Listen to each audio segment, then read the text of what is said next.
Now, there's no doubt about it that over the past couple of years, especially after the sequel trilogy movies came to a close, there's been a lot of Star Wars fans that remain divided till this day based on what they did with The Last Jedi, the firing of Gina Carano, and a handful of other things out there like the handling of the Kenobi series and Boba Fett, etc. The list goes on and on. This is Mike Zero. Subscribe if you're new and like this video to see future Star Wars updates. I'm also on Twitter at Mike01. I thank you also very much for the great and kind support. Now, given that so far, I gotta say I'm pretty impressed with the Ahsoka Tano series trailer. It was well edited, well shot, well put together for promoting this actual show, and it does have a chance, like the executives are aiming to make it the home run of Disney Plus Star Wars. If they can really execute this well, they really have a great show on their hands. Now, moving on to the bigger picture here, we know that John and Dave are working around the clock. I mean, these guys are dedicating their lives to Star Wars, and I really do cherish that. I really do admire the fact that they are so dedicated to their work to deliver things to the fans. And I know that there's been a lot of, mixed opinions on Season 3 of The Mandalorian. And you know what? There are a lot of factors that went into that. We'll be talking about that later. But when we look at stuff related to Gina Carano, it's been well over 2 years since she was fired back in February to March of 2021. And ever since then, we've had a lot of fans either supporting her or really just kind of resenting her as an actress, as a person, you name it. So it has created further division within the Star Wars community. Now, on top of this, though, what's really intriguing is exactly what John, George, and Dave recently did to kickstart Gina's return in the Star Wars franchise. Now, given that both John and Dave are getting ready to make big-time announcements at D23 later this year to expand the roadmap, however, recently both Favreau and Filoni have finally convinced Disney executives to do something special for Gina Carano that will save, of course, her as an actor or as a character as Cara Dune in the first phase of her return to the Star Wars franchise as Cara Dune, and it all begins in 2024.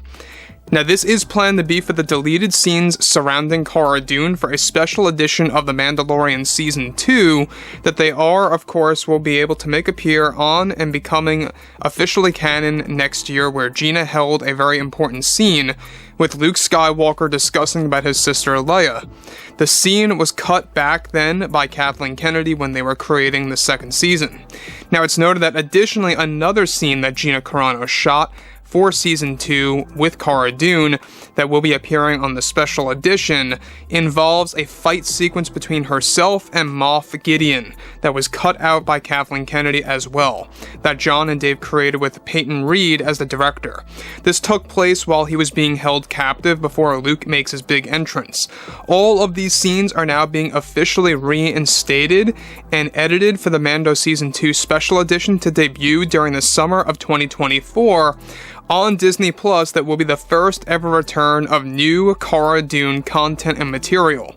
Now, let me just stop right here for 1 second. It doesn't stop there, because not only will this special edition do something very awesome for Cara Dune and her actual return, but also it's going to change the character of Luke Skywalker. We're going to be talking about this in 1 minute. Now, everyone had a lot of criticism based on how Luke was used in Mando Season 2. I'm not talking about the scene. The scene was immaculate. It was amazing. We're talking about how the graphics, alright, the CG work of Luke's face compares to the deepfake technology in Mando, of course, or should I say in the Book of Boba Fett. So basically what they are planning to do, and we'll elaborate this in just a minute, they are planning to completely just redo Luke's face in this special edition of Mando Season 2 as well, that's going to make it look just like how he was in the Book of Boba Fett, which that to me sounds very interesting, the fact that they want to match up the continuity a bit, make sure that it's going to really line up. I digress. So, moving on to the next thing, alright? George Lucas will also be overlooking the editing process of these said scenes that will be used for the special edition of Mando Season 2. Right now, Disney and Lucasfilm are even looking to enhance Luke Skywalker's face in his scene in Mando Season 2 to fix the CG work to be more in line with how he appeared in the Book of Boba Fett, using deepfake tech in order to perfect the flaws that they had at the time with ILM when they were making Mando 2. Carano's deleted scenes are now finally moving ahead to becoming available to watch by next year, as Bob Iger recently gave it the okay for fans to see. In the meantime, Lucas is already beginning to work on how Gina's scenes will be edited, as well as how Luke Skywalker's new scene will be edited as well.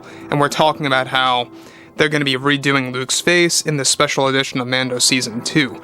That, to me, is exciting, because it's not just about Gina and Cara Dune, they're adding more value to Luke as well.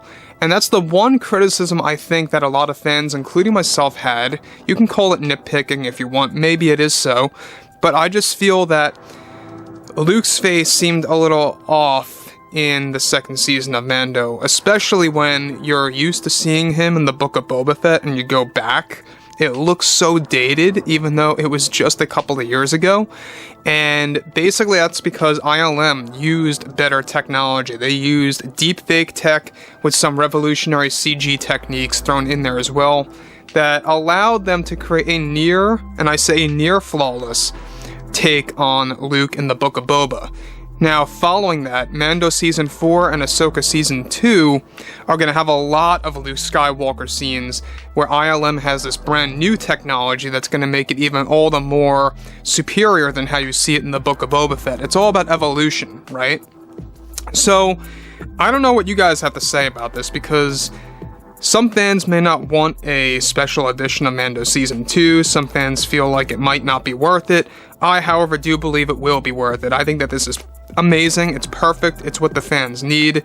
Again, I'll say this, and I still stand by my opinion, Mando Season 2 was the best addition when it came to live-action Star Wars TV shows. Best addition. It totally outperformed Season 1 in my opinion. It outperformed Kenobi, it outperformed even the Mandalorian, overall structure of Season 3, and even the Book of Boba Fett at its core. I think that Mando Season 2, because of the special times it had, it introduced Boba Fett for the first time in a very long time, it brought in Ahsoka Tano in live-action form for the first time, and it brought in Luke. And let's not forget that we had a lot of other characters like Bo-Katan in there as well, having a significant role too. So it's all these different things, and it's not just about the cameos. It was the way that it was written with Grogu and Din. It felt very unique. Mando Season 2, I believe, stands above 1 and 3. By far. That's my take on things. So, yeah, I'm happy that what they're doing with Gina, what they're doing with Luke, in the special edition of 2. We're going to be talking more about this later this year. They want to get this thing out by summer of 2024. Very interesting stuff. And yeah, so guys, I'm really intrigued to hear what you all have to say about this below in the comments. And if you guys did enjoy the content for today, make sure to drop a thumbs up on this video to support the channel. I thank you all so very much for the kind support, and I'll catch you guys next time.